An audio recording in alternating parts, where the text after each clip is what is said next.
অনুব্রত মণ্ডলের অডিও বিতর্ক নিয়ে সোমবার বোলপুরের বিজেপির তরফে করা হয়েছিল নারী সম্মান যাত্রা। আর সেই পদযাত্রায় উপস্থিত ছিলেন রাজ্যের বিরোধী দলনেতা শুভেন্দু অধিকারী।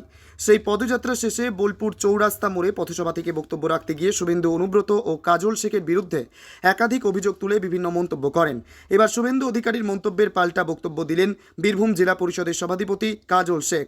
মঙ্গলবার দুপুরে বোলপুরের জেলা পরিষদের বাংলোতে সাংবাদিকদের মুখোমুখি হয়ে তিনি বলেন, শুভেন্দু অধিকারী 100টার মধ্যে 99টা মিথ্যে কথা বলেন। যে সমস্ত অভিযোগ তিনি করেছেন তার কোনো প্রমাণ থাকলে দিন।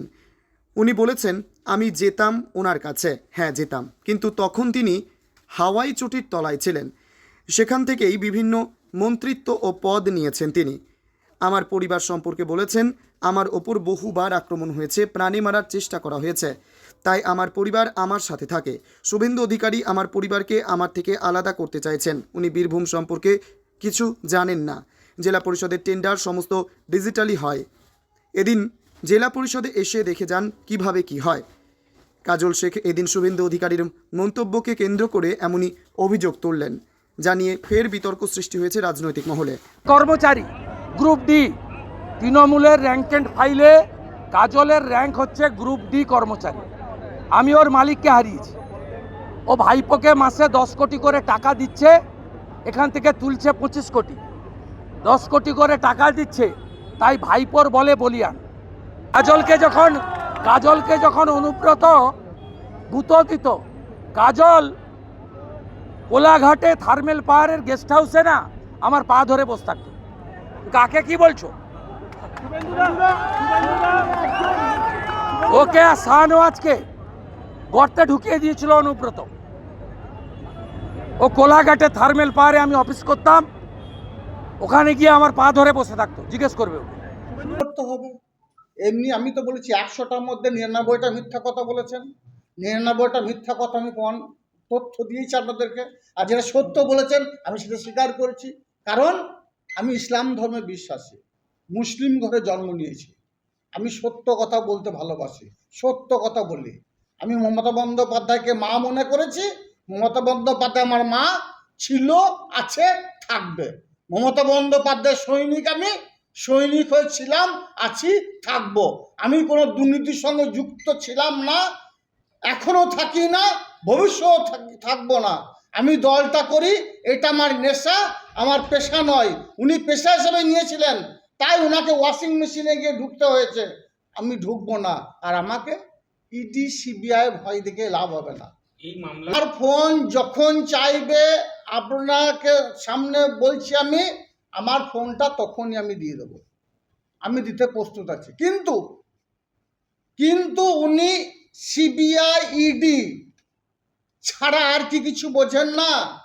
বাংলার পুলিশ আছে, বাংলার পুলিশ প্রশাসন আছে, তারা নিরপেক্ষভাবে প্রত্যেকটি বিষয়ে তদন্ত করছে।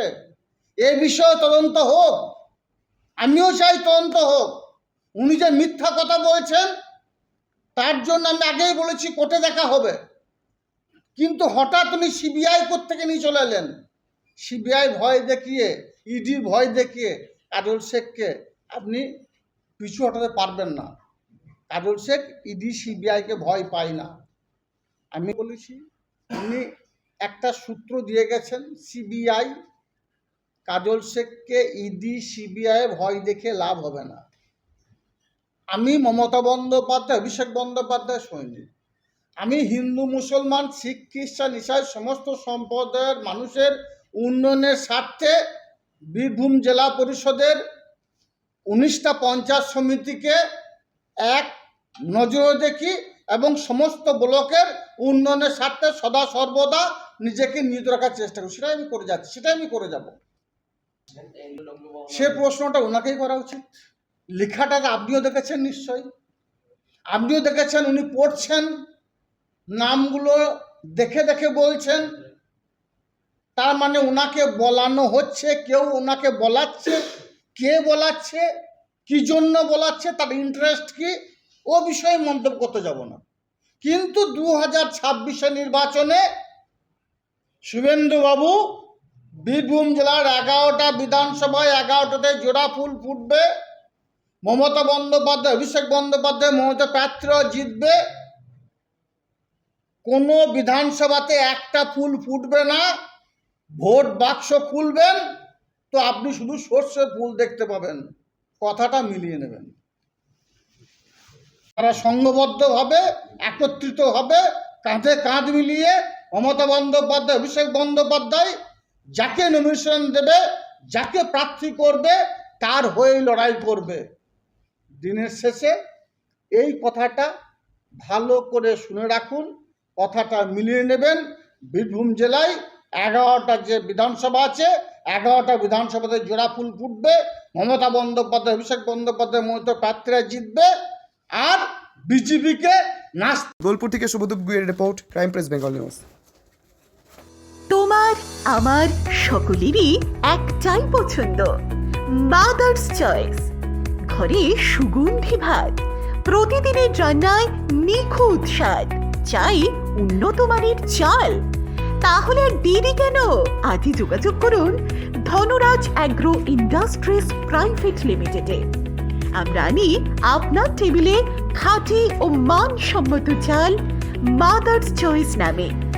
একবার ব্যবহার করুন, আর ফিরে তাকাতে হবে না। বিশ্বাসী গোড়া, গুণগত মানে সেরা। মাদার্স চয়েস, মা যেমন চান চাল তেমনই। যোগাযোগের জন্য এখনই কল করুন 8509752023 এই নম্বরে। মাদার্স চয়েস শুধুই সেরা নয়, সবার প্রথম পছন্দ।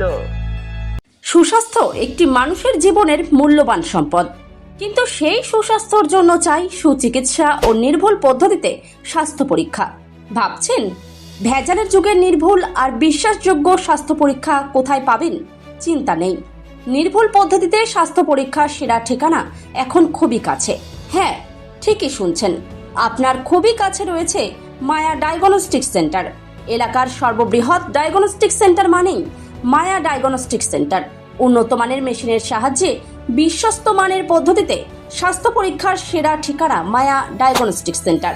শুধু তাই নয়, মায়া ডায়াগনস্টিক সেন্টার পশ্চিমবঙ্গ সরকার দ্বারা লাইসেন্স প্রাপ্ত, তাই চিন্তার কোনো কারণ নেই। এখানে যাবতীয় ধরনের রক্ত, মলমূত্র, কফ, সুগার, থাইরয়েডের পরীক্ষা করা হয়, আর প্রদান করা হয় একেবারে নির্ভুল রিপোর্ট, তাও আবার নির্ধারিত সময়ের মধ্যে। সঙ্গে রয়েছে উন্নত মানের ডিজিটাল এক্স-রে সুবিধা, ইসিজি ও অন্যান্য প্যাথোলজিক্যাল টেস্ট। মায়া ডায়াগনস্টিক সেন্টারের ঠিকানা মনে থাকবে তো? পাণ্ডুগ্রাম বাজার, গোঘাট, হুগলি। পাণ্ডুগ্রাম SBI ATM এর একদম কাছে। ও হ্যাঁ, বাড়ি থেকে গিয়ে রক্তের নমুনা সংগ্রহ ও ইসিজির সুব্যবস্থাও রয়েছে। তাহলে আর দেরি কিসের? আরও বিশদে জানতে এখনই যোগাযোগ করুন আমাদের সঙ্গে 7718110120 অথবা 9641610330, 94826060, অথবা সরাসরি ভিজিট করুন মায়া ডায়াগনস্টিক সেন্টারে, পাণ্ডুগ্রাম বাজার, গোঘাট, হুগলি। পাণ্ডুগ্রাম SBI ATM এর একদম সন্নিকটে।